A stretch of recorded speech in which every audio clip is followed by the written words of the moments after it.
નમસ્કાર વિદ્યાર્થી મિત્રો, આજે આપણે ધોરણ 8માં બીજા સત્રમાં 12મો પાઠ નવા વર્ષના સંકલ્પો જેની વિશે આજે આપણે સમજ મેળવવાની છે. તો સૌપ્રથમ આપણે લેખક પરિચય જોઈ લઈએ.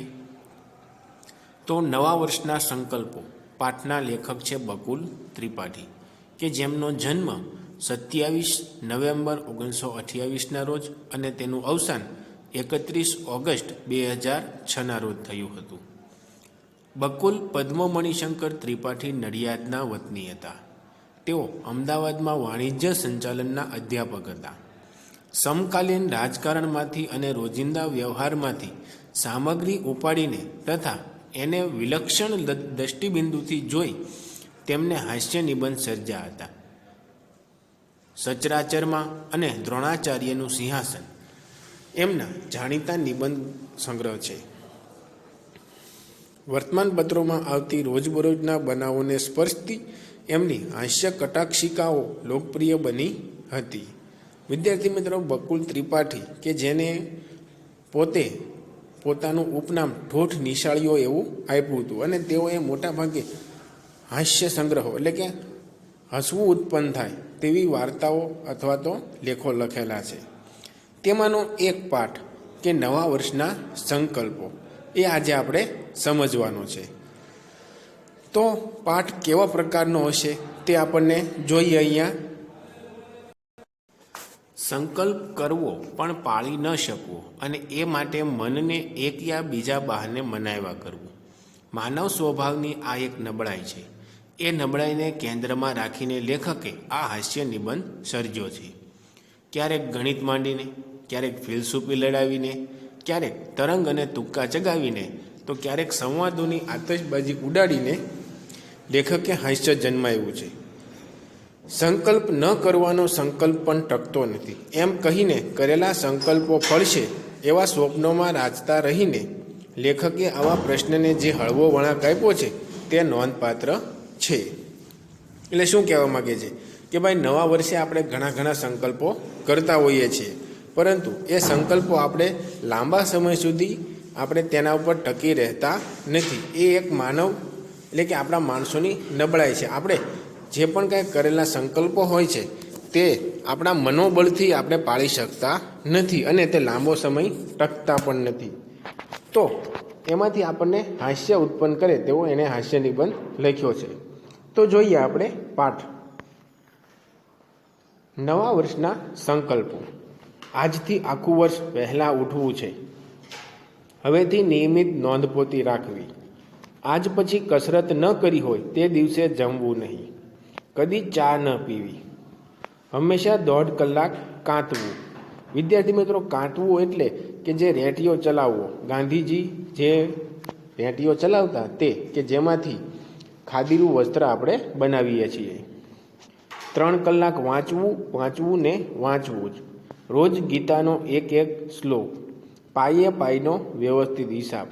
આ આપણને જે નવા વર્ષના દિવસે આપણે જે વહેલા ઉઠી અને ભગવાન પાસે પ્રાર્થના કરી અથવા મનોમન આપણે નક્કી કરતા હોઈએ છીએ કે આમાંથી હું કોઈ પણ એક નિયમ પાળીશ, અથવા તો તમે મનોમન નક્કી કર્યું હોય કે આજે નવા વર્ષથી હું હવેથી ક્યારેય ચા નહીં પીવું, અથવા તો તમે વિદ્યાર્થી છો તો તમે નક્કી કરો કે ભાઈ 3 કલાક મારે નિયમિત વાંચવું જ છે, હું 3 કલાક મારા આખા દિવસ દરમિયાન વાંચીશ જ તે.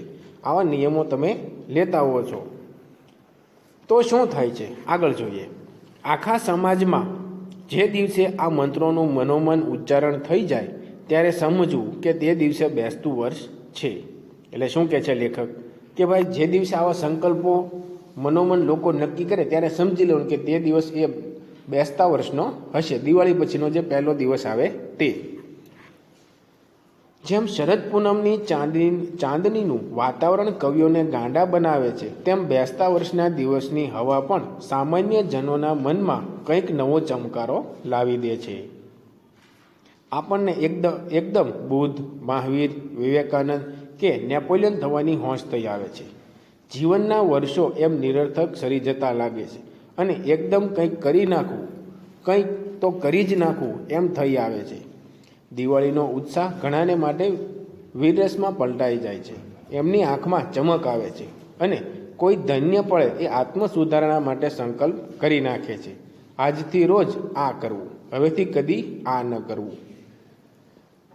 એટલે લેખક કહે છે કે ભાઈ જ્યારે નવું વર્ષ આવે છે ત્યારે આપણને ઘણા ઘણા નવા વિચારો મનમાં આવતા હોય છે. અને જેમ મહાન વ્યક્તિઓ જે થઈ ગયા છે એને આપણને મહાન વ્યક્તિનું ઉદાહરણ પણ આપ્યા છે. તો એ મહાન વ્યક્તિઓ છે તે મહાન વ્યક્તિઓ પણ પોતાના મનથી નક્કી કરેલા સંકલ્પોથી જ બન્યા છે. અને તે મહાન એટલા માટે બન્યા છે કારણ કે તેઓ પોતાના જે સંકલ્પો કર્યા હતા તેને તેઓ જીવન પર્યંત સુધી વળગી રહ્યા હતા.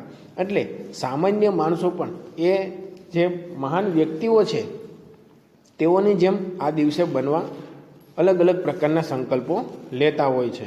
અને તેને પણ એમ થાય છે કે ભાઈ હું પણ આ દુનિયા બદલી નાખું અથવા તો હું પણ મહાન બની જાઉં. પણ આ સંકલ્પોની મજા જ એ છે કે એ કરતાં જેટલી મજા આવે એટલી પાળતા નથી આવતી. દાખલા તરીકે મને જ એક બેસતા વર્ષે કોઈએ સલાહ આપી કે મારે આત્મ સુધારણા માટે કંઈક ઉચ્ચ સંકલ્પ કરવો. વહેલા ઉઠવાનું ઠરાવીને જો હું રોજ 7ને બદલે 5 વાગે ઉઠું તો વર્ષે મારા 72 કલાક બચે ને 50 વર્ષ ઉઠવાનું બચે ને 50 વર્ષની જિંદગીમાં 36 કલાક બચે. જો લેખક પોતે પોતાનું ઉદાહરણ આપતા કહે છે કે ભાઈ મને તે એક વખત બેસતા વર્ષે વિચાર આવ્યો કે ભાઈ મારે કોઈ એક સંકલ્પ લેવો કે જેના કારણે મારું કલ્યાણ થાય, આત્મ સુધારણા થાય મારી.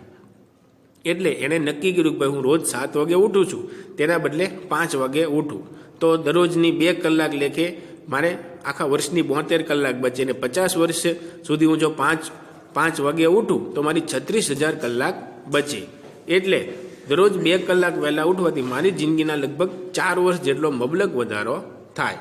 એટલે કે 36,000 કલાક એને 50 વર્ષની બચે અને જો એ રોજ વહેલા ઉઠે તો 4 વર્ષ જેટલી એની જિંદગી વધી જાય એમ કે છે લેખક.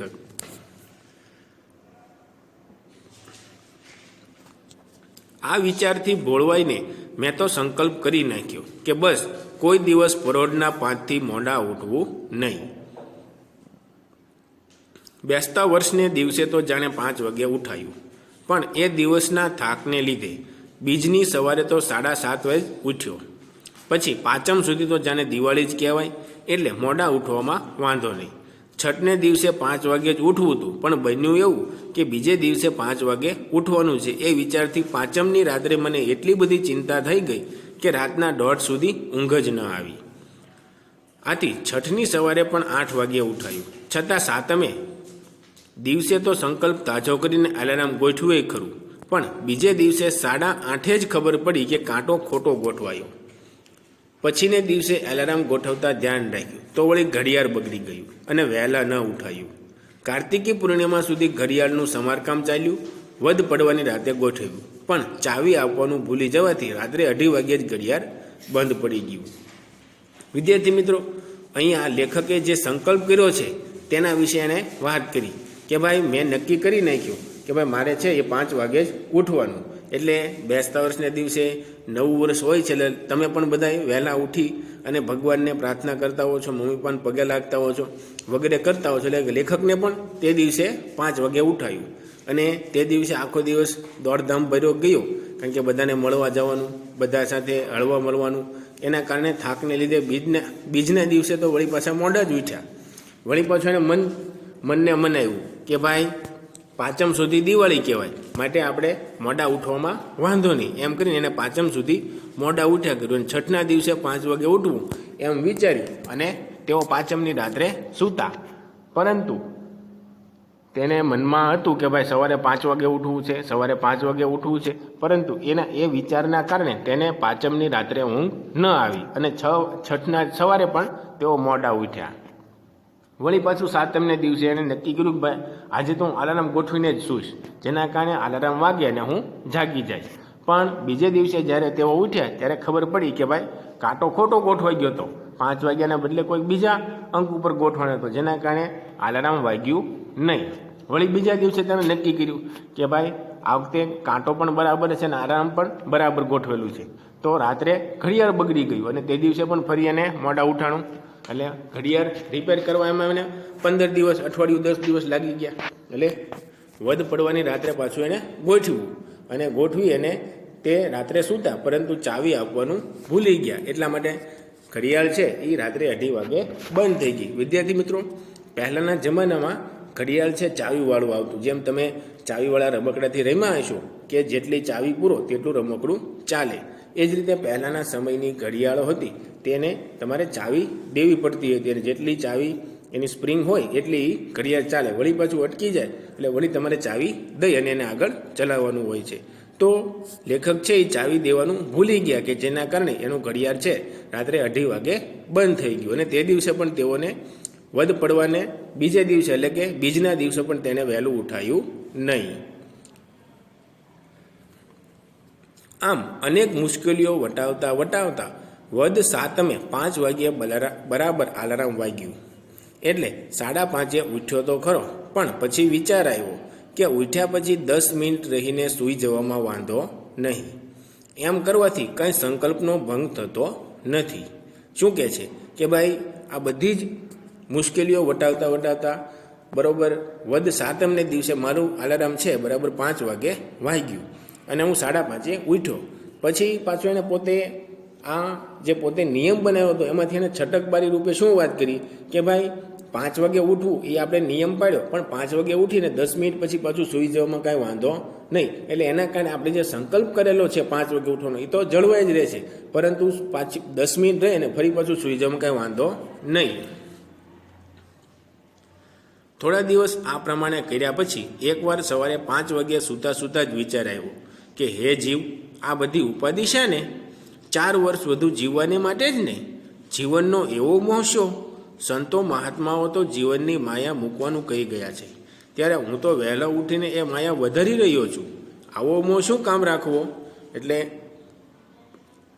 જ્યારે એક સવારે તેઓ 5 વાગે જાગે છે ત્યારે મનમાં વિચાર આવે છે કે ભાઈ મેં આ સવારે 5 વાગે જાગવાનું નક્કી શું કામ કર્યું કે ભાઈ મારી જિંદગીના 4 વર્ષ વધે અને મને 36,000 કલાક જે મળે છે ને 2 કલાક વહેલા જાગવાને લીધે સમય બચે છે, તો એ મારે એના કારણે હું વધારે જીવવા માટે જ ને એમ.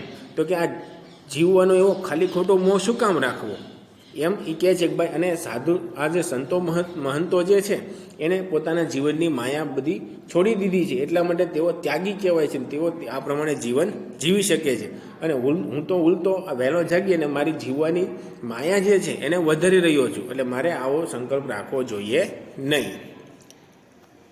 મારી આત્મ સુધારણા તો આમ ફિલસૂફીને પંથે ચડી ગઈ. એટલે પેલો વહેલા ઉઠવાનો સંકલ્પ પણ શબ્દ રચના હરીફાઈના અડધા ભરાયેલા વ્યૂ જેવો એમને એમ પડી રહ્યો.